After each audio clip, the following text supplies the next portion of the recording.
रहमतुल्लाहि व बरकातुहू। This is sir Abdul Samad और आज के इस वीडियो के अंदर हम स्टार्ट करेंगे मेन टॉपिक्स या इम्पोर्टेंट क्वेश्चंस क्लास 9 के जो 2024 के पेपर के अंदर मोस्ट इम्पॉर्टेंट हैं, वो टॉपिक्स कर लेंगे डिस्कस। और इन्हीं टॉपिक से सारे के सारे क्वेश्चंस मैं इंशाल्लाह आपको आज इस वीडियो के अंदर बताऊँगा। तो स्टार्ट करते हैं चैप्टर 1 से, जो कि हमारा बायोलॉजी का इंट्रोडक्शन का टॉपिक है। उसके अंदर बच्चों जो मेन चीज़ें हैं वो है कंट्रीब्यूशन ऑफ मुस्लिम साइंटिस्ट। अब इसके अंदर आपके पास बुक में 2 या 3 साइंटिस्ट मिल जाएंगे, उनको अपने तमाम के तमाम एक्सप्लेनेशन के साथ करना है। इसके अलावा आपके पास आएगा ब्रांचेस ऑफ बायोलॉजी, जिसमें आपने करीबन 4-5 ब्रांचेस को लाजमी याद करना है, क्योंकि ये मोस्ट इंपॉर्टेंट है। इसके अलावा बच्चों आपने relationship of biology with other sciences, आपने एक टॉपिक देखा होगा जिसमें करीबन 5 या 6 हमारे पास बायोलॉजी की अदर शाखें हैं, जिसके अंदर आपको बायोलॉजी का रिलेशन बताया जाएगा दूसरी साइंस की सब्जेक्ट्स या फील्ड्स के साथ। अच्छा, यहाँ पर मैं आपको एक और बात बताऊँ कि चैप्टर 1 के अंदर सबसे ज़रूरी चीज़ ये है कि आपने जो स्मॉल डेफिनेशंस हैं उनको भी कैरी करना है, उनको भी याद करना है इन क्वेश्चंस के साथ। इसके अलावा कंट्रीब्यूशन वाला सवाल जो होगा बच्चों, ये लाजमी आता है, या कंट्रीब्यूशन वाला सवाल आता है या फिर आपके पास कोई ब्रांचेस का सवाल विथ डेफिनेशन ऑफ बायोलॉजी आता है। यानी आपके पास इन 3 या 2 सवालों में से लाजमी एक सवाल बनता है।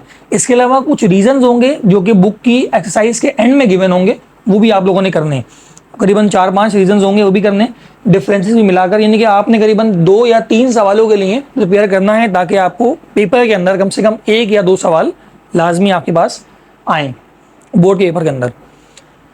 इसी तरह से अब हम मूव करेंगे चैप्टर 3 के ऊपर, बिकॉज चैप्टर 2 का कोई भी क्वेश्चन नहीं आता एज सच देखा जाए तो। हाँ, सिवाय एमसीक्यूज के। एमसीक्यूज का पोर्शन जो होगा सेक्शन ए वाला, वो इंशाअल्लाह मैं आपको इस वीडियो के एंड में बताऊंगा। चैप्टर 3 वाला जो है बच्चों, उसमें आपने याद करना है सिर्फ क्लासिफिकेशन, वो भी किंगडम्स की। अच्छा, इस किंगडम की क्लासिफिकेशन, यहाँ मैंने टॉपिक्स मेंशन किए हैं, क्लासिफिकेशन किंगडम की आपने करनी है, और आपको यहाँ पर 5 किंगडम क्लासिफिकेशन पूरा करना है। इसका मतलब होगा अगर आपने 5 किंगडम क्लासिफिकेशन करना है तो आपको 2nd, 3rd, 4th ये तीनों करने पड़ेंगे, तब आपके पास आगे 5वां यानी 5 किंगडम क्लासिफिकेशन मुकम्मल होगा। प्लस इसमें कुछ बुक के एक्सरसाइज के एंड में 2 या 3 रीजंस होंगे, वो भी आपने करने, ताकि आपका कोई भी एक पॉइंट पेपर के एतबार से ना छूटे। अब मैं मूव करूंगा चैप्टर 4 के अंदर, जो कि आपके बायोलॉजी का मोस्ट इंपॉर्टेंट चैप्टर कहलाता है और सबसे बड़ा चैप्टर कहलाता है ये, सेल्स एंड टिश्यूज। इसमें आपने प्रोकैरियोटिक और यूकैरियोटिक डेफिनेशंस करनी है, या फिर कह लोगे इसके डिफरेंसेस का आपने करने हैं। अच्छा, बाज़-औक़ात इसकी डेफिनेशंस भी आ रही होती हैं, बाज़-औक़ात इसके डिफरेंसेस भी आ रहे होते हैं। प्लस सेल थ्योरी करनी है आपने, सेल थ्योरी भी आती है पेपर के अंदर। इसके बाद टिश्यूज़ करने, इन टिश्यूज़ के अंदर मस्कुलर, इन टिश्यूज़ के अंदर कनेक्टिव और एनिमल टिश्यूज़ वाले, यानी कि पूरे 2 के 2 शामिल हैं एनिमल टिश्यूज़ में। जो आपने 2 टिश्यूज़ करने हैं, पहला मस्कुलर और दूसरा आपका कनेक्टिव टिश्यू, ठीक है। इसके अलावा कुछ डायग्राम्स आती हैं इस चैप्टर से, जैसे कि आपके स्मूथ मसल्स की आ जाएंगी। अच्छा, यहाँ पर जो मैंने खाली लिखा है स्मूथ मसल्स, तो साथ साथ आप लोगों ने कार्डियक मसल्स की भी और स्केलेटल मसल्स की भी डायग्राम की प्रैक्टिस करनी है। इसके अलावा आपने एनिमल सेल की डायग्राम की प्रैक्टिस करनी है। ये मेन टॉपिक्स होंगे जो आपके चैप्टर 4 में इंक्लूड होंगे 2024 के बोर्ड के एग्जाम के लिए। जब आगे बढ़ेंगे चैप्टर 5 के अंदर, जो कि सेल साइकिल का चैप्टर है, और इसके अंदर आपको पता होगा जैसे कि आपने क्रोमोसोम का टॉपिक पढ़ा है, उस क्रोमोसोम के टॉपिक के अंदर आपने इसकी टाइप्स पढ़नी है क्रोमोसोम के साथ, प्लस माइटोसिस और मेयोसिस पढ़ना है, ठीक है। अच्छा, चैप्टर 6 वाला पार्ट, जो अब चैप्टर 5 वाले पार्ट में दोबारा आता हूँ। 5 के अंदर आपने देखना है कि सारी के सारी जो रीजनिंग वाले पार्ट्स होंगे, बाजू का रीजंस भी आ रहे होते हैं, जैसे मैंने पहले बताया आपको चैप्टर 1 से, तो बुक की एक्सरसाइज के एंड में आपको रीजंस भी गिवन होंगे, वो भी आपने करना है। चैप्टर 6 की अगर बात करेंगे, जो कि एंजाइम्स का है, आपने एंजाइम्स की डेफिनेशन करनी है, एंजाइम्स के फैक्टर्स करने हैं, उससे कैरेक्टर्स करने हैं एंड उसकी यूजेस करनी है। खाली ये 4 टॉपिक्स होंगे आपके, और सम टाइम आपको उन्हीं फैक्टर्स में से या उन्हीं कैरेक्टर्स में से जो है ना वो सारे रीजंस बन के आ रहे होते हैं। वैसे रीजन बहुत कम आ रहे हैं 9th क्लास के अंदर, लेकिन फिर भी रीजंस के एतबार से हम जो एक आध क्वेश्चन होगा वो भी हम यहाँ पर कवर करेंगे अपना।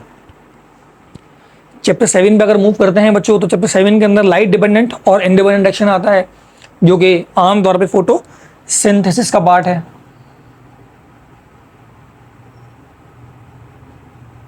इसके अलावा बच्चों एरोबिक और एनएरोबिक रेस्पिरेशन करने हैं आपने विद टाइप्स, और इनकी आपने एक बात याद रखना है कि इनकी जो एग्जाम्पल के तौर पे इक्वेशंस होंगी वो भी आप मेंशन करेंगे सवाल के अंदर।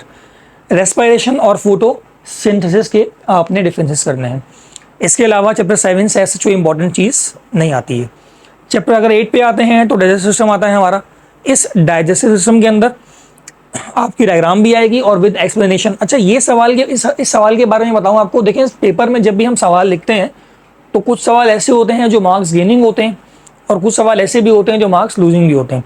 यानी कि कुछ सवाल ऐसे मिल जाएंगे आपको जो काफ़ी लेंदी होंगे, उनको लिखने में टाइम लगेगा, और ऑब्वियस सी बात है जब टाइम लगेगा तो टाइम की मैनेजमेंट जो है ना वो काफ़ी इंपॉर्टेंट होती है हमारे पेपर्स के अंदर। अगर हमने टाइम की मैनेजमेंट नहीं करी तो कभी भी हमारे सवाल पूरे नहीं होंगे जो पेपर में हमने अटेम्प्ट करने हैं।